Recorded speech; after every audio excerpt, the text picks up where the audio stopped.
ఓం మహాగణాధిపతయే నమః. ఓం గురుభ్యో నమః. ఓం శ్రీమాత్రే నమః. పరమేశ్వర స్వరూపమైనటువంటి జ్యోతిష, వాస్తు మరియు ఇతర అనేకమైనటువంటి శాస్త్రములను మనకు అందించినటువంటి మహర్షులకి నమస్కారం.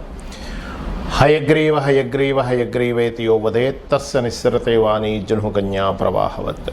అరుణాం కరుణాతరంగితాక్షీం ధృతపాశాంకుశపుష్పబాణచాపాం అనిమాదిభిరావృతాం మయూకైః అహమిత్యేవ విభావయే భవానీం. శ్రీమాత్రే నమః. మనం ఈరోజు చెప్పుకోబోయేటువంటి అంశం ఏమిటి చూసుకున్నట్లయితే, సూర్య భగవానుడు మకర రాశిలోకి మకర సంక్రమణం జరుగుతుంది. 14 జనవరి ఉదయం 8:56 ప్రాంతంలో మారనున్నాడు. అయితే ఈ యొక్క మకర సంక్రమణంలో సూర్యభగవానుడు వెళ్ళేటప్పుడు ముఖ్యంగా ఆరోగ్య ప్రదాత మరియు పేరు ప్రఖ్యాతలు తెచ్చేటువంటి గ్రహము ఎంటర్ అయ్యేటప్పుడు ఈ సంచారం మూలంగా 12 లగ్నాల వారికి, లగ్నం తెలియని వారి రాశి వారికి ఏ విధమైనటువంటి మంచి ఫలితాలు రానున్నాయి, ఏ విషయాల పట్ల అక్కించి జాగ్రత్త వహించాలి, మరియు ఏ పరిహారం చేసుకోవాలి. ముఖ్యంగా మనకి సంక్రాంతి ఆ రోజు సంక్రమణం జరుగుతుంది కాబట్టి అందరూ కూడా వారి వారి యొక్క పితృదేవతలకి, తాతలకు, తండ్రులకి ఇట్లా ఉంటారు గతించిన వారు, వారికి స్వయం పాకం ఇస్తూ ఉంటారు. అందులో ప్రత్యేకంగా మీకున్నటువంటి సమస్య బట్టి ఎటువంటి పరిహారం, ఎటువంటి దానము చేసినట్లయితే ఆ సమస్య శాశ్వతంగా తొలగిపోతుంది అనేటువంటి విషయాలు మనం ఇప్పుడు తెలుసుకుందాం. సింహలగ్నం వారికి ఈ మకర సంక్రమణం మూలంగా కలిగే ఫలితాలు ఏవైతే ఉన్నాయో చెప్తుంది. నేనైనప్పటికీ కూడా చెప్పిస్తుంది సాక్షాత్ లలిత అమ్మవారిగా భావిస్తూ, ఈ లగ్నం నుంచి 6వ స్థానంలో రవి, ముఖ్యంగా 6వ స్థానంలో రవి అనేటువంటిది ఖచ్చితంగా కాంపిటీషన్ రిలేటెడ్ సంబంధించిన శత్రువు పైన జయాన్ని ఇస్తాడు, అందులో ఎటువంటి సందేహం లేదు. అదేవిధంగా ఉన్నత విద్యలు, ఇవాళ రేపు చూడండి యూపీఎస్ సంబంధించినవి, లేకపోతే గ్రూప్స్ ఎగ్జామ్స్ ఉంటాయి గవర్నమెంట్ రిలేటెడ్ సంబంధించినవి. అటువంటి ఎగ్జామ్స్కి మీరు ఏదైతే కోర్సెస్లో జాయిన్ అవుతారో, ఆ ఎగ్జామ్స్ రిలేటెడ్ సంబంధించినవి ఏవైతే కాంపిటీషన్ ఎగ్జామ్స్లో పాల్గొంటారో, ఈ యొక్క రవి ఖచ్చితంగా మీకు సపోర్టివ్గా ఉంటాడు ఇక్కడ ఉన్నప్పుడు. ఇంకొకటి ఏంటంటే 6వ స్థానం అనేటువంటిది పూర్వజన్మ కర్మస్థానము. అంటే మనం పూర్వజన్మల్లో అనేక జన్మల్లో చేసినంత కర్మంతా కూడా 6వ స్థానంలో నిక్షిప్తమై ఉంటుంది. ఈ లగ్నాధిపతి ఎప్పుడైతే అక్కడికి వెళ్ళి కూర్చున్నాడో, జీవుడు ప్రయత్నపూర్వకంగా చేసేటువంటి ప్రయత్నం మూలంగా ఆ యొక్క కర్మలు తొలగుతాయి. మరి ఇక్కడ ఈ యొక్క సింహం వారికి జాగ్రత్తలు వేటిలో తీసుకోవాలి. స్త్రీలతో ఎవరితోనైనా కమ్యూనికేట్ చేసేటప్పుడు వ్యాపార సంబంధించినటువంటి విషయాల్లోని శనివారాలు ఎట్టి పరిస్థితుల్లో పార్ట్నర్స్ గురించి కానీ లేనట్లయితే జీవిత భాగస్వామికి సంబంధించిన వివాహ సంబంధించిన నిర్ణయాలు కానీ సాటర్డేస్ అసలు తీసుకోకండి దయచేసి. ముఖ్యంగా అగ్రిమెంట్స్, వివాహ నిర్ణయాలు, పార్ట్నర్స్తో తీసుకునే నిర్ణయాలు, లాభాల్లో ఒక్కోసారి చూడండి పార్ట్నర్షిప్స్లో ఇంతని రాసుకుంటారు. ఒక్కొక్కసారి ఆ అంచనా సరిగ్గా వేయకపోవడం వల్ల ఏమవుతుంటుందంటే, మీరు సరే ఏముందిలేండి ఇక్కడ మనం ఇంత పార్ట్నర్షిప్ తీసుకుందాం, మీరు తీసుకోండి అంటారు. తీరా చూస్తే మీరు పెట్టేటువంటి ఖర్చులు ఎక్కువ అవుతాయి, మీకు మిగిలేసరికి చాలా తక్కువ స్థాయి మిగలడం, ఒక్కోసారి మిగలకపోవడం జరుగుతూ ఉంటుంది. కాబట్టి ఎవరితోనైనా మీరు అగ్రిమెంట్స్ చేసుకునేటప్పుడు దానికి సంబంధించినటువంటి విషయంలో చాలా క్లారిటీ తీసుకోండి. ఇక మీరు చేయవలసినటువంటి దేవత ఆరాధన ఏమిటి చూసుకున్నట్లయితే, మీరు ఎక్కువగా దత్తాత్రేయుడిని ఆరాధించాలి. స్వయం పాకం ఇచ్చేటప్పుడు కందులు, ఉలవలు, బెల్లము కూడా దానంగా ఇవ్వండి, అన్ని విధాలా బాగుంటుంది. చాలామందికి జాతచక్రం ఉండదు, డేట్ ఆఫ్ బర్త్ ఉండదు, టైం ఉండదు, కానీ మేము ఏదో ఒకటి చేద్దాం అనుకుంటున్నాము. మరి పర్టికులర్గా తీసుకోవాల్సిన జాగ్రత్తలు కానీ ఏం తీసుకోవాలి అంటే, సహజ జాతక చక్రం అంటారంటే మీకు అందరూ కూడా ఇప్పుడుండేటువంటి రవి సంక్రమణం దేని మీద ఎఫెక్ట్ ఎక్కువ చూపిస్తుంది. మకర రాశిలో దశమ కేంద్రంలో ఉన్నప్పుడు అందరూ జాతకం ఉన్నా లేకపోయినా ముఖ్యంగా తీసుకోవాల్సిన జాగ్రత్త అగ్రిమెంట్స్ ఒకటి, వివాహ సంబంధించిన విషయాలు ఒకటి, లాభ అంచనాలు వేసేటువంటి విషయంలో పర్ఫెక్ట్గా తీసుకునే జాగ్రత్తలు తీసుకోవాలి ఒకటి. అలాగే మరి జాతచక్రం లేదండి, నేనేం దానం ఇవ్వాలి, ప్రతి ఒక్కరు ఇవ్వాల్సిన దానం ఏమిటి అంటే మీ సమస్య బట్టి ఉంటుంది స్వయం పాకంతో ఇవ్వడం అనేది.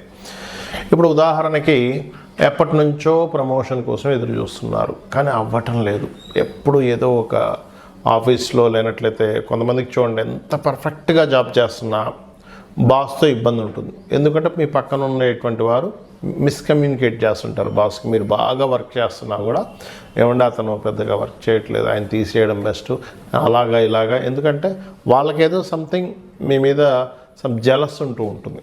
అంటే మీరు బాగా పని చేస్తున్నారనో లేకపోతే మీరు చేస్తున్నటువంటి దీనివల్ల వాళ్ళని తొక్కేసి మీరు పైకి వెళ్తారేమో అనేటువంటి ఒక జలస్ రిలేటెడ్ సంబంధించిన కొంతమంది ఉంటారు. అలాంటప్పుడు మీరు ఈ మకర సంక్రమణం జరిగే రోజు కనుక మీరు స్వయం పాకంతో పాటు గోధుమలు కనుక దానంగా ఇచ్చినట్లయితే పితృదేవత అనుగ్రహం మీకు మంచి పేరు ప్రఖ్యాతులు తెచ్చేలా చేస్తుంది. మరికొంతమందికి మానసికంగా ఇబ్బంది ఉందనుకోండి, బాగా ప్రతిదానికి మానసికంగా స్ట్రెస్ అయిపోతున్నానండి అనుకునేటువంటి వారు బియ్యము దానంగా ఇవ్వండి, బియ్యం దానంగా ఇవ్వండి. అదేవిధంగా గోవులకి బియ్యపు పిండి తినిపించండి, బెల్లం కలిపినటువంటి బియ్యం పిండి తినిపించండి. బెల్లం, తురిమిన బెల్లము ప్లస్ బియ్యం పిండి. ఇందాక నేను మీకు చెప్పినట్టుగా ఒకవేళ మీకు పేరు ప్రఖ్యాతలు రావాలంటే గోవుకి గోధుమ రవ్వ తినిపించండి, ఖచ్చితంగా బాగుంటుంది.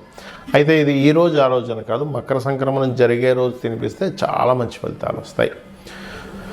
మరి అదేవిధంగా మరి కొంతమందికి లైఫ్ అంతా కూడా ఏదో గొడవలు జరుగుతూనే ఉంటాయి. మీరు గమనించండి, అంటే చిన్నప్పటి నుంచి ఇంట్లో వాళ్ళతోనో లేకపోతే వివాహం అయిన తర్వాత వివాహ జీవిత భాగస్వామితోనో ఆఫీస్లోనో లేకపోతే రోడ్డు మీద వెళ్తుంటే కూడా ఏదో ఒక గొడవ.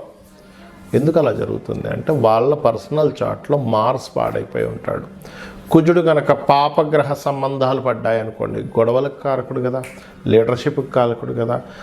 అంటే అనవసరంగా పిచ్చి పిచ్చివన్నీ గొడవలు జరుగుతుంటాయి. అలాంటి వారు కందులు దానంగా ఇవ్వాలి. కందులు దానంగా ఇవ్వడం, గోవులు క్యారెట్స్ తినిపించండి మకర సంక్రమణం రోజు ఖచ్చితంగా. దీనివల్ల ఏం జరుగుతుందంటే మీకు కలగబోయే యాక్సిడెంట్ యోగాలు కూడా తప్పిపోతాయి. అదేవిధంగా మరి కొంతమందికి వ్యాపారం పెడుతూ ఉంటారు కానీ ఆ వ్యాపారం అభివృద్ధిలోకి రాదు, ఎంతో కష్టపడుతుంటారు. ఏమిటి ఎక్కడ లోపం జరుగుతుందో కూడా అర్థం కాదు. అడ్వర్టైజ్మెంట్ చేపిస్తారు, అదేవిధంగా నలుగురికి తెలిసేలా చేస్తారు, ప్రోడక్ట్ కూడా బాగుంటుంది కానీ ఎక్కడో ప్రాబ్లం వస్తుంది. దానికి కారణం ఏమిటంటే బుధగ్రహం ఎక్కడో పాడైంది మీ జన్మజాతకంలో, అంటే పాపకత్తిరిలో ఉండడమో నీచ స్థానంలో ఉండడమో జరిగింది. అలాంటప్పుడు ఈ యొక్క పితృదేవతలకి మకర సంక్రమణం జరిగే రోజు ఇచ్చేటప్పుడు పెసలు కూడా దానంగా ఇవ్వండి. అదేవిధంగా గోవుకి ఆకుకూరలు, అంటే ముఖ్యంగా అందులో గోంగూర తినిపించండి. మరి గురుబలం పెరగాలండి అంటుంటారు, అన్నిటికీ గురుబలమే ప్రధానం కదా. శనగలు, పసుపు రంగు వస్త్రము, స్వయం పాకంతో పాటు గోవుకి అరటికాయలు తినిపించండి. వివాహం అవ్వట్లేదండి, వివాహ సంబంధించిన విషయంలో చాలా ఇబ్బంది పడుతున్నాం, లేదా అసలు ఫైనాన్సే చాలా ఇబ్బంది అవుతుంది అనుకునేటువంటి వారు ఫైనాన్స్కైనా వివాహానికైనా ఒకటే. ఏమిటది అంటే గ్రాసము మరియు అదేవిధంగా తీపి చపాతీలు, ఒక 3 చపాతీలు నూనె వేయకుండా కాల్చినటువంటి చపాతీలు తీసుకొని దానికి తేనెను పూసి చిన్న చిన్న ముక్కలు చేసి గోవుకు తినిపించేసేయండి. చక్కగా దానివల్ల ఏమవుతుందంటే సంబంధాలు ఏమైనా ఆగిపోయినవి కాస్త ముందు కదలడం కానీ, వివాహ సంబంధించిన విషయాలు చాలామంది లేట్ అయిపోతుంది, ఇటువంటివన్నీ క్లియర్ అవుతాయి. ప్రతిదీ ఆలస్యం అవుతుంది, రోగబారిన పడుతున్నారు. ఇంట్లో కొంతమంది చూడండి, ఇంట్లో ప్రతిసారి ఏదో ఒక రోగంతో ఇబ్బంది పడుతూనే ఉంటారు. తండ్రికి తగ్గిపోతే తల్లికి, తల్లి తగ్గిపోతే అక్కకి, చెల్లికి, అన్నకి, తమ్ముడు, ఎవరికో ఒకరికి, ఇంట్లో ఉండే రిలేషన్స్కి ఎవరికొకరికి ఏదో ఒక హెల్త్ ఇష్యూస్ వస్తుంటాయి. దానికి కారణం ఏమిటంటే గృహ సంబంధంగా కొన్ని దోషాలు ఉంటాయి. వాస్తుపరంగా వాయువ్యం కానీ ఉత్తర ఈశాన్యం కానీ పాడైందనుకుంటే మీ జన్మజాతకంలో రోగకారకుడు మరియు శని కలిసి ఉంటాడు. అలాంటప్పుడు దీర్ఘ వ్యాధులు, అంటే ఒక రోజులో ఒక పట్టాన పోవవి, అలాంటివి ఇబ్బంది పెడుతుంటారు. అలాంటి వారు నువ్వులు లేదా మీకు దగ్గరలో ఆలయంలో ఉన్నట్లయితే శివాలయంలో అక్కడ నూనెని దానంగా ఇవ్వండి. మరి అనవసరమైన భయాలు ఉన్నాయండి అని అనుకునేటువంటి వారు మినుములు దానంగా ఇవ్వడము, గోవులకి 4 ఉండలుగా లడ్డూలుగా తయారు చేసి బెల్లంతో 4 ఉండలుగా తినిపించడము. ఆటంకాలు ఎక్కువగా జరుగుతున్నాయి అన్నప్పుడు ఉలవలు దానంగా ఇవ్వడము మరియు గ్రాసము గోవుకు తినిపించడం చేయండి. ఖచ్చితంగా గోవులో సకల దేవతలు ఉంటారు, అందులో ముఖ్యంగా అమ్మవారి స్వరూపంగా చెప్తూ ఉంటారు. కాబట్టి ఆ యొక్క అమ్మవారి యొక్క అనుగ్రహం మీకు పరిపూర్ణంగా కలగాలని ఈ మకర సంక్రమణం జరుగుతున్నందుకు అందరికీ కూడా సంక్రాంతి శుభాకాంక్షలు తెలియజేసుకుంటూ అమ్మవారి అనుగ్రహం పరిపూర్ణంగా కలగాలని మరోసారి కోరుకుంటూ శ్రీమాత్రే నమః.